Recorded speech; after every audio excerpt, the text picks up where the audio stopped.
If one of your customers is paying a loan shark, they won't pay your loan back because the loan shark will be the priority. The threat's been witchcraft. So, I'll put a curse on you and your family, or I'll break your legs, or I'll tell your partner about the loan, or I'll tell your boss to watch you because you might have your hand in the till because you owe me money. We've seen APRs in excess of 130,000%. Some will just carry on extorting money out of you because you can't say no to them. But at the same time, nearly half the people we helped last year thought the loan shark was their friend. So even if you have got access to credit, if your mate is offering to lend you money to help you out, you might choose that as the option. One of my very favorite places in the world is this little island off of Coron in the Philippines. My wife and I discovered it when our eldest child was only a few months old. And we loved it because the beach huts were so close to the shore that we could put our daughter to sleep in a crib, hire a babysitter, and walk out pretty much straight onto the greatest reef I've ever seen in my life. I've done a fair amount of scuba diving in the region, and to be honest, I haven't seen anything fully geared up that matches the richness of this place.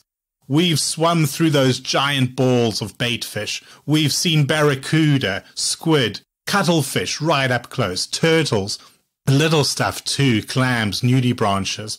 On one trip, my wife and I were doing shifts. One of us was playing with our daughter in the shallows, while the other one swam out further to explore. When my wife came back from her turn, she told me she had seen a shark. So I swam out to see if I'd see it too. The sea was quite churny that day, so the water was murky, and maybe we shouldn't have done this, but I did see the shark, and it was incredible. Now, this was a black-tip reef shark, so almost as tall as I am, but completely harmless. Still, when you see that silhouette and you see that fin coming out the water, there's a real primal reaction that gets the adrenaline going. We spent that whole weekend with the shark, and one of my fondest ocean memories will always be a 30-minute session I still remember vividly, where I was just paddling along on the surface, head down, watching the shark gently cruise along the length of the coral reef. But not all sharks are so friendly. Welcome to How to Lend Money to Strangers with Brendan LaGrange.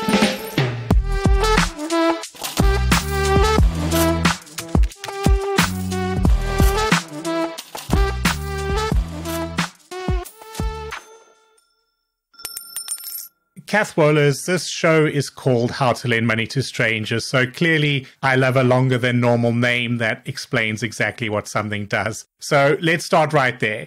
Who is Stop Loan Sharks? What is its goal, and what is your role within the organization? Sure. So Stop Loan Sharks is the England illegal money lending team. But that's too long for me, and I think it makes it sound like we lend money illegally, which we don't.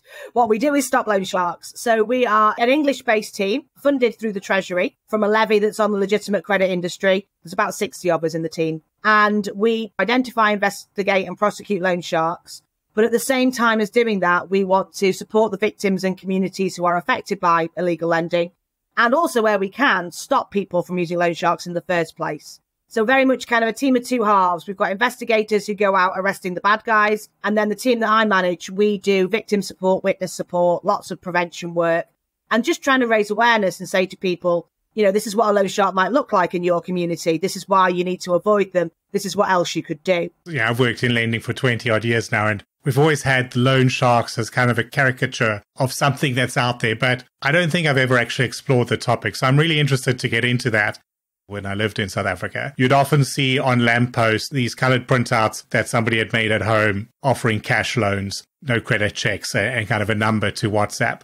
Now, those people had terrible reputations. From time to time, you might see a story in the newspapers about sort of taking people's bank card and their PIN and holding that as security, things like that. But yeah, that was 20 years ago and on the other side of the world. So what does a loan shark look like in reality in today's world, and in particular in the UK? I think the problem is they could be anybody. We've seen loan sharks where there are links to organised crime.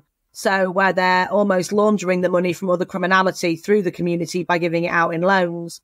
And they could be nasty. They could be the kind of baseball bat wielding thugs that maybe the phrase conjures up. But that's probably about 5-10% of what we deal with. There is a big spectrum of illegal lending, which includes things like migrant nurses we've prosecuted who are working in hospitals and lending to people from the same community from them back home. We've prosecuted people in their 70s, sometimes who used to work for a legitimate lender and then carried on lending money of their own after they retired. Community-based lenders who lend from the school gates or the workplace or a pub. And the threats are more about maybe shame in the community or telling people you're a bad debtor or putting something on Facebook or telling your partner about the loan if they don't know about the loan. But there's always an element of financial rip-off, and then there's always an element of control. So in terms of the rip-off, we've seen APRs in excess of 130,000% being charged. You know, one of my worst case scenarios, a chap who borrowed £250 and he paid back 90 grand over 17 years for that loan, because the loan shark had control of him. And that's where the threat comes in. And it's always individual, it's almost tailored. So we've had threats where the threat's been witchcraft in the Ghanaian community. So, you know, I'll put a curse on you and your family. We've had threats of I'll break your legs. We'll have threats of I'll tell your partner about the loan, or your kids go to school with my kids. You wouldn't want people to stop playing with them, or I'll tell your boss to watch you because you might have your hand in the till because you owe me money. It varies from loan shark to loan shark and person to person, but there's always those kind of two elements, the financial rip-off and then the element of control. Yeah, I mean, that's already sketched the horrific human cost of some of these and how quickly that desperation can set in when 200 becomes tens of thousands, hundreds of thousands of pounds. But if you put this in context of overall numbers, both in terms of victims, but also in terms of how much money is involved here. It was an England study, I think. It was done 2 years ago. So that's the latest figure we have. Research by the Centre for Social Justice, who are a think tank here in England. And the figure they came up with was 1.08 million people in England using loan sharks. And that's 2% of the population. That was before the cost of living crisis really kicked in. So we don't really know what's happened since then. That could almost be the baseline, if you like. In terms of how much it costs, we don't know. Some loan sharks charge double bubble, where you pay back twice what you've borrowed. Some will just carry on extorting money out of you because you can't say no to them. So it really does vary from loan shark to loan shark. The average loan shark will probably have between sort of 20 and 80 people on their books. And they'll make enough money from those people to make a significantly good living. You know, someone we arrested last year, we arrested him in July. He'd been on 7 holidays that year already off the back of his illegal lending, whereas his victims literally were living off cornflakes and they had nothing. Yeah, it really sounds like these elements that we think of from the movies of having the mafia boss do a favor for you and then having to pay that back over and over and over again. But instead of being this big scary mafia boss that you know to avoid, as you say, these can be work colleagues, these can be parents of kids at your school, these can be people trusted within the community. So what I want to talk a bit about is what this means from a lending point of view, because obviously this show primarily speaks to lenders. And when we start talking about loans on the riskier end of the market, especially, you know, if people are pushing back about the rates we're charging or the steps we're taking, we'll hear something along the lines of, well, you know, if they don't borrow from us, they'll end up with a loan shark. And sometimes that's a cop-out, it feels like, that the legitimate lending industry just dangles the threat of a loan shark out there to help sway a regulator towards their wishes. But also sometimes it's obviously true. So how do lenders strike that balance in helping to keep customers away from predatory and unregulated lenders without at the same time letting that justify their own bad loan practices? I think it's really difficult because I think one of the things that we struggle with as a concept is, what do you do when someone can't afford the loan? And no one can lend to you at any interest rate, because you'll end up with the ombudsman, you'll end up with the loan being written off. An awful lot of people we work with have negative budgets. They would not qualify for a loan from anywhere. So no one, no matter what their lending policy was, would be able to lend to them. In terms of the kind of high cost credit market and the idea that, you know, if you don't have that, more people will use loan sharks. There was some work done by an organisation called Policies, and they looked at the Japanese market where credit was regulated to quite a high standard. And what the lady, Anna Ellison, who did that research, claimed was that it took 7 years for the loan sharks to emerge. She said what happened was that people did without. So if it was for a new car or a holiday or whatever, they went without. And then at the point at which they were looking for credit for things like food and fuel, things they needed, they went to family. And by the time they'd exhausted that as a method of lending, it was 7 years. So I think One of the problems is there's not a very clear cause and effect when people are making this argument. It's not like the high cost credit lending market halves and 4 weeks later there are twice as many loan sharks. One of the things we know from our victims is an awful lot of them haven't tried to get credit from elsewhere. It's not that they've gone down the credit ladder and ended up at the bottom. They actually haven't tried to get credit for elsewhere because it's not for the likes of me, in inverted commas. Or they've tried 10 years ago and were declined and nothing's changed in their situation, so they don't think they would lend now. But sometimes people have got access to credit and they still borrow from loan sharks because nearly half the people we helped last year thought the loan shark was their friend. So even if you have got access to credit, if your mate is offering to lend you money to help you out, you might choose that as the option. So I think, there's all sorts of different factors that play into the worlds of loan sharks. But obviously, where there are no alternatives, that does leave a bigger gap. What I think that means for lenders, the legitimate lenders in the market, is, a chance to think about their offerings to these marginal areas of the community. I mean, I think it speaks to a lot of failings and gaps in the entire social support network. Maybe there's other things that could have happened where they wouldn't need lending for food and things. But if we just focus on the lending side, why is that the easier choice? Of course, sometimes it's a human relationship, and there's very hard to work around that because, it is your mate.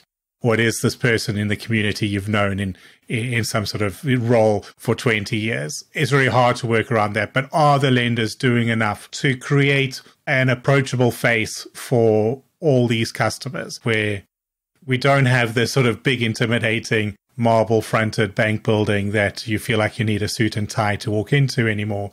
Is there a way that people feel comfortable coming to us for a normal loan so that they don't first go to one of these less regulated lenders? Kath, you and your team obviously uniquely placed to fight this and to share knowledge on this with experience, I see, in police, in trading standards, in debt advice services. So if anybody listening, whether they're a lender that wants to think about their interactions with customers, perhaps customers of theirs that they're turning down, or if it's just somebody interested in the space, where can they go to learn more? And what sort of services can Stop Loan Sharks provide to people working in the UK industry? We have a website, which is stoploansharks.co.uk. There is also a Scottish team and a Welsh team, and there are links to their websites from our website. So if you're in Scotland or Wales, they work very similarly to us as well. We offer all sorts of things. So we'll offer resources, we'll offer training. One of the things I think lenders can do sometimes is spot loan shark victims and help actually get them signposted to the correct support at an earlier stage in their journey. We know that loan sharks last year, 60% of them used bank transfer, both to give out the loan, but also to collect repayments. So a loan company looking at open banking or bank statements to assess affordability would be in prime position to spot potentially loan shark activity. And we've developed a free training session around that to look at, what would that look like? And then what would you say? How would you actually help that person access the right support? I think this is a perfect time to invest in how we help a customer who's vulnerable. Not just to not become our problem, but actually to help solve their problem. I think in terms of the lending as well, sometimes it's about the loss leader. It's about the smaller amount to start with. But there are some things loan sharks offer that legitimate lenders should not be able to offer and cannot offer. So paperworkless loans, for instance, the idea of, mate, I'll lend you 200 quid, pay me back 300 with no paperwork. No legitimate lender can ever do that. They go out of business very, very quickly. Whereas that's what loan sharks do. No credit checks whatsoever, because they don't care if you can afford to pay them back. They'll just make sure that they're your priority above rent, mortgage, council tax, or anything else.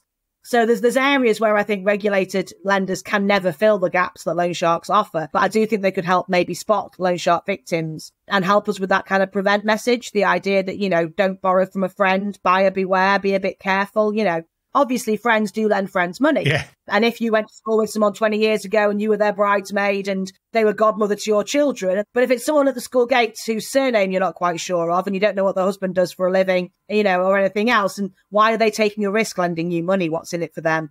So I think, there's messages that we have that we could be sort of helped with to get those out to market.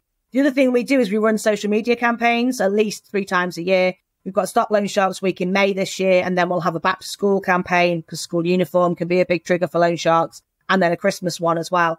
And again, there'll be information on the website, free resources, and if people want to download and share them via their social media for legitimate lenders, that'll be amazing. It's a great way of reaching people.